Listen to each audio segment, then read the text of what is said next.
Hi everyone, it's me, Gabby Dunn, fresh from the shower. Woo! This week's Bad with Money episode is about long-term relationships and money, and also love and money, and also radical generosity, which is a concept that one of our guests, Kaylee Klemp, the author of the 80/80 Marriage, talks about. You just have to hear her describe it. It's blew my mind in terms of thinking about long-term partnerships. And then we also have Damona Hoffman, who is a dating coach and the host of the Dates and Mates podcast, to talk about, does true love triumph over money problems? The description will have the link to the episode. Go, go, go, go, go. And here's a little preview. It's our season finale, so I get really emotional and philosophical in the intro and outro. So I hope you enjoy a little look into my life this episode. What's going on up here, you know? Obviously, having a little joint pot is good. Are you like, my therapist always says, you are allowed privacy in a relationship. So how much, like, do you have to share, like, exactly what you bought or whatever? And shout out to my parents. It seems like the answer is lie to each other. Love it. There are three different ways that we saw money work really well for couples. And again, the goal in 80/80 is that money is a way that it feels like you share in your success, that it feels like you win together. So recognizing that's the goal, we found couples do really well when there's one pot of money, just because it's the most linear way to say, okay, we win together. Your big promotion at work or your incredible deal, that all goes in the same pot. Nod to your therapist. We also found it works really well if there's a shared pot of money and then two we call side stashes, so that you have a space to do the things that might be really important to you but might not be important to your partner. So for instance, if you really value acupuncture and your partner thinks that's woo-woo, you can spend it from your side stash. Or if you really love going out for coffee and your partner thinks the Keurig is fine, you can spend it from your side stash. Or there's a third way where we found people who want to keep separate finances. That works so long as there's something that you're building together, that there's some shared pot. Maybe it's toward a vacation that you really want to do together. Or I know a couple where they're buying their first house and they're like, we know that there's a lot of work to do. Well, they've never saved for repairs before. And so putting that into a joint pot and investing it together every time they do a project, it feels like, oh my gosh, we did that together. We won together.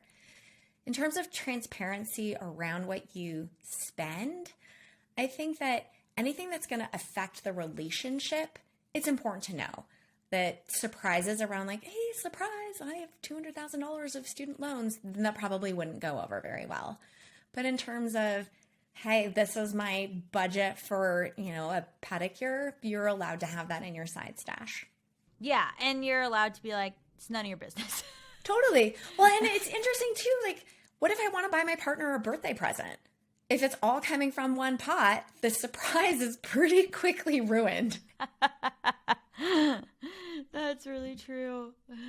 So what, like, obviously you write this book, but like, I find it interesting when people write books and then they're like currently in this relationship. So like, what are some of the like big financial obstacles that you guys have had? Well, so the first one was when we were first getting together, we just were coming from totally different worlds. So my husband was still a graduate student. I had been a consultant. And so this notion of we were earning really different amounts of money.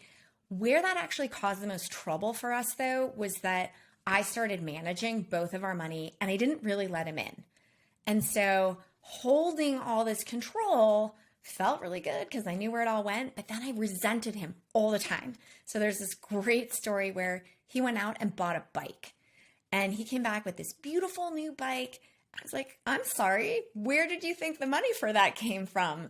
Because let's be clear, the graduate student stipend wasn't covering it. He was like, oh, I thought that it was fine. Again, the problem wasn't that he spent the money. It was that we never talked about it. He had no idea what the whole picture was, and I hadn't let him in. So we learned the hard way the importance of communication and transparency. And I think beyond that, there's also a really interesting piece around each chapter aligning our financial decisions.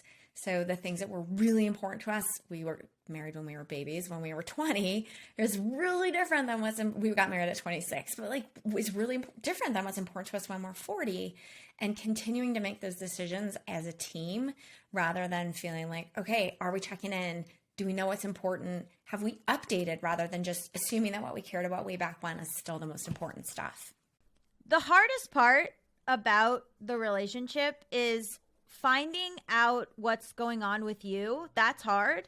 But then also communicating that vulnerably and honestly to someone else, to me, I'm going to jump off a cliff. I can't, I want to do that the least of anything I've ever wanted to do. But you have to I'm 33. To me, like, you pull teeth to be like, I am upset because when I was a child, my parents would use money as a way to, you know what I mean? Like, and you have to say that to another person? Kill me. You're doing the tough work that a lot of people are not, they're not at that place yet. But I'll give you a shortcut. First, you don't have to have all the answers, of course. You don't have to know. Like, a lot of people haven't really unpacked all. I just had a realization about my own emotional eating. No joke. This week, I had this realization because this is going to sound super weird, but, you know, we're already past that point. I kind of like the feeling of being, like, too full. And then I pay for it later, and I hate it, but I literally was lying in bed next to my husband, and I was like, oh, I just realized why I emotionally overeat. Because when I was a kid, when I would eat too much, my mom would put me on her lap and rub my belly, and then I would get comfort. I know, it's like cute and disgusting at the same time. But, you know, I just said that to him, not that he has to participate in my emotional eating, but he does participate in a way, you know, when I have any beliefs about food that are impacting where we can go for dinner, or like how I'm talking to myself or to him, that just understanding that little piece of this is where this feeling has been replicated in my life, and just acknowledging it out loud. I'm like, I just had this realization. I think there's a connection here. And he's like, okay. Nothing for him to do with that information. He doesn't need to do anything. But then the next time something comes up, then we've at least established the baseline and the discoveries that we've made about ourselves. And this is the thing with communication. It's an ongoing dialogue. Like, you're never done in your relationship with communication.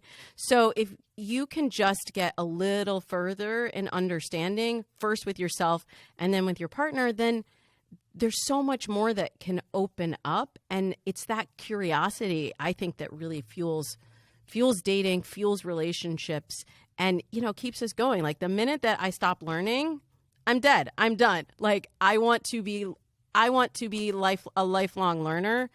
And I'm just so curious about human behavior and how our minds work and how we form these memories. And I also have seen that you can rewire these neural pathways, and through changing your behaviors or just even understanding how they got so deeply ingrained, you can shift through forming new systems and new behaviors for yourself.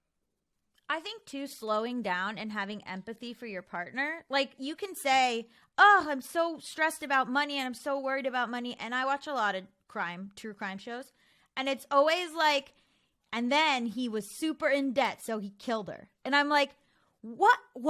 Like, but I think, like, there has to be empathy for mistakes. There has to be empathy for, before this gets out of control, I can talk to my partner. There's, like, toxic masculinity in terms of, like, feeling like you need to be providing and you need to be making all the money, and you can't ever say we're in trouble. And, like, there's like this thing that where I think couples that don't have empathy for each other, they miscommunicate, and they don't realize that they're a team.